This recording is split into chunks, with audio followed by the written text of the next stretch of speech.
அவா ஏன் சாமி வாங்க.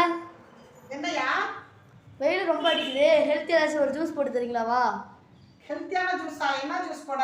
இப்போதைக்கு என்கிட்ட வந்து ரெண்டு பீட்ரூட் தான் இருக்கு. சூப்பர் ஐடியா, பீட்ரூட் ஜூஸ் போட்டுருங்க. சூப்பர், வாயா போட்டு தரேன். ஓகே.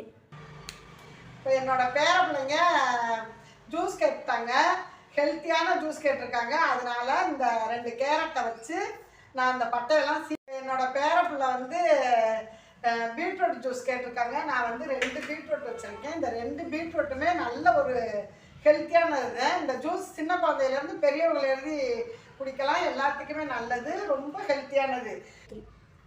இப்போ இந்த ஜூஸ் போடுறதுக்கு வந்து நான் வந்து நாட்டு சர்க்கரை வச்சுருக்கேன், ஏலக்காய் வச்சுருக்கேன்.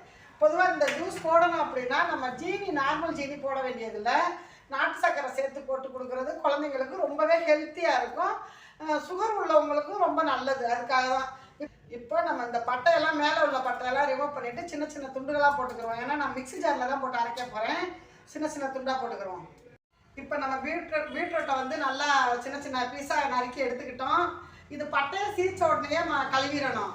ஏன்னா நம்ம சின்ன சின்ன பீஸ் போட்டுக்கிட்டு கழுவக்கூடாது. பட்டையெல்லாம் நம்ம ரிமூவ் பண்ணுறோம் பார்த்தீங்களா, அப்போவே ஒரு கழுவிட்டு இதை கட் பண்ணிட்டா புரியும். ஏன் நான் அது மாதிரி சொல்கிறேன்னா, நம்ம அரிஞ்சிட்டு கழுவணும் அப்படின்னா இந்த சத்தெல்லாம் இந்த தண்ணியில் போயிடும். அதுக்காக தான் நம்ம பட்டையை சீச்சோடனே கழுவிட்டு இது மாதிரி நம்ம குட்டி குட்டி பீஸாக போட்டுக்கிறணும். இப்போ பாருங்கள், நான் மிக்ஸி ஜாரில் போட போகிறேன்.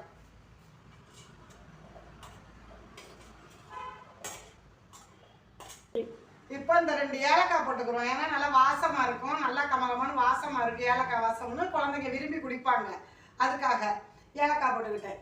இப்போ நான் வந்து நாட்டு சர்க்கரை தான் வச்சுருக்கேன், ரொம்பவே ஹெல்த்தியானது, அதையும் நான் சேர்த்துக்கிட்டேன்.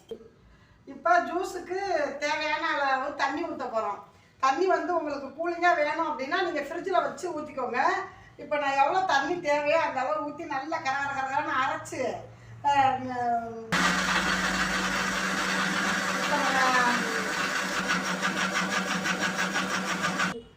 இப்போ நம்மளுக்கு ஜூஸ் ரெடி ஆயிடுச்சு.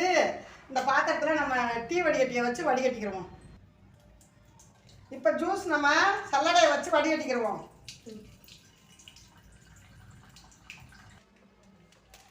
இப்போ நம்மளுக்கு பீட்ரூட் ஜூஸு ரெடி ஆயிடுச்சு. வாங்க பீட்ரூட் ஜூஸு சாப்பிட்லாம். நான் என்னோட பேர குழந்தைகளுக்கு கொடுக்க போகிறேன்.